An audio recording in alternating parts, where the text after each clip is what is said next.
नमस्कार, आप देख रहे हैं प्रेस वार्ता एक नई खास रिपोर्ट। मैं मनमोहित आपके साथ। इस वक्त जो तस्वीरें आप अपनी स्क्रीन पर देख रहे हैं वह सिरसा की बिजली घर की हैं, जहां कर्मचारियों ने आज चुनावी सम्मेलन किया है।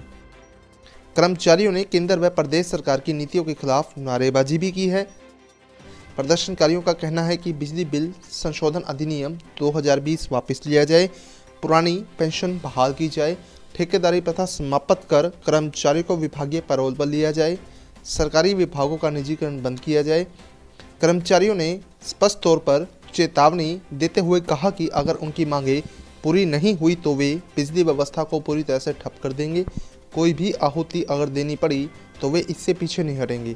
केंद्रीय कमेटी के आह्वान पर कर्मचारी दिल्ली भी कूच करेंगे, किसान आंदोलन का समर्थन भी करेंगे और केंद्र सरकार को ललकारने का काम भी करेंगे।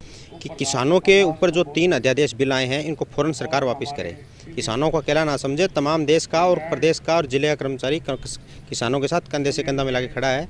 योजनाबद्ध बना करके किसानों के साथ दिल्ली कूच करने को हम तैयारी करेंगे। और इसके साथ साथ हम मांग करते हैं केंद्र की और राज्य की सरकार से कि किसान विरोधी बिल वापस और निजीकरण की नीतियों पे फौरन रोक लगे, खाली पड़े पदों पे स्थायी भर्ती हो। आउटसोर्स पे जो कच्चे कर्मचारी काम करते हैं, हजारों कर्मचारी हमारे शहीद हो चुके हैं आउटसोर्स पे काम करने वाले, तो उन कर्मचारियों को ठेका प्रथा से मुक्त करके पेरोल पे लाने का काम करो। पुरानी पेंशन स्कीम प्रदेश में बहाल हो, नई पेंशन स्कीम बंद हो। इसके साथ साथ जो देश और प्रदेश के जो हालात हैं मौजूदा स्थिति में, कोविड के दौरान सरकार आंदोलनों को कुचलने का काम करती है। 30 से 35 साथी किसान जो है शहीद हो चुके हैं। तो तमाम ये हमारे सामने सवाल हैं। इन सवालों को लेकर के एक संकल्प के रूप में, आज चुनौतियों के रूप में हमारा एक सम्मेलन होने जा रहा है। और बिजली के सम्मेलन के दौरान बिजली का कर्मचारी प्रदेश की केंद्र की सरकार को चेताते हुए कहना चाहता है स्पष्ट शब्दों में कि जिस तरीके का आपका दोहरा चरित्र है, इसको निश्चित तौर पर बर्दाश्त नहीं करेंगे। बिजली का कर्मचारी आने वाले जो मार्च है, उस मार्च में राज्य का सम्मेलन करवा करके राज्य कमेटी का नया गठन करके और राज्य कमेटी एक निर्णायक आंदोलन की घोषणा करेगी, जो पूरे देश भर के अंदर और प्रदेश भर के अंदर बिजली कर्मचारी केंद्र और राज्य की सरकार के सामने मुंह तोड़ जवाब देने के लिए सड़कों पर लामबंद होगा। लेकिन इसके साथ साथ बता देना चाहता हूं, बिजली बिल 2020 जो ये लेकर के आए हैं, अभी तक इन्होंने ठंडे बस्ते में उसको डाल रखा है, लेकिन लगातार ये उस बिल को आगे बढ़ाने का काम भी कर रहे हैं। तो केंद्र सरकार से हम मांग करते हैं कि जिस तरीके से बिजली बिल 20 रद्द किया जाए और किसान विरोधी बिल जो है मुख्य रद्द किया जाए, और आने वाले समय के अंदर जो केंद्र और राज्य की सरकारें जो पुराने टाइम में, चुनाव टाइम में जो ये वायदे लेकर के आए थे, जो घोषणा पत्र में इन्होंने लिखा था, उन वायदों को पूरा करने का काम करें। और मोदी जी ये कह रहे हैं भी एमएसपी खत्म नहीं होगा, एमएसपी जारी रहेगा और किसानों की जो मंडियां हैं वो खत्म नहीं होगी, धरी की धरी रहेगी।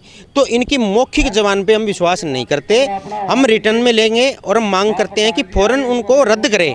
और क्योंकि इन्होंने पहले भी कहा था मोदी की सरकार ने कि 15 लाख रुपए खाते में आएंगे और 2 करोड़ लोगों को रोजगार देंगे और देश के अंदर भुखमरी कम होगी, बेरोजगारी कम होगी, लोगों को रोजगार की साधन देंगे। तो इस तरीके का इन्होंने कोई भी ऐसा काम नहीं किया जिसके इनके कार्यकाल का मूल्यांकन करने के बाद में ये हम स्पष्टता से तय कर लें कि इन्होंने कुछ ठीक किया है। तो ये देश का संविधान आज खतरे में है, उसको बचाने के सवाल को लेकर के और तमाम बिजली कर्मचारियों से संबंधित मांग मुद्दों को लेकर के और जनहित के मांग मुद्दों को लेकर के और इस देश के किसान के मांग मुद्दों को लेकर के इस लड़ाई को बिजली का कर्मचारी संकल्प के तौर पर आगे लेकर के जाएगा। आने वाले समय में बिजली का कर्मचारी सड़कों पे केंद्र की सरकार के सामने मुंह तोड़ जवाब देने के लिए लामबंद होगा, जिसकी तमाम जिम्मेवारी केंद्र और राज्य सरकार की।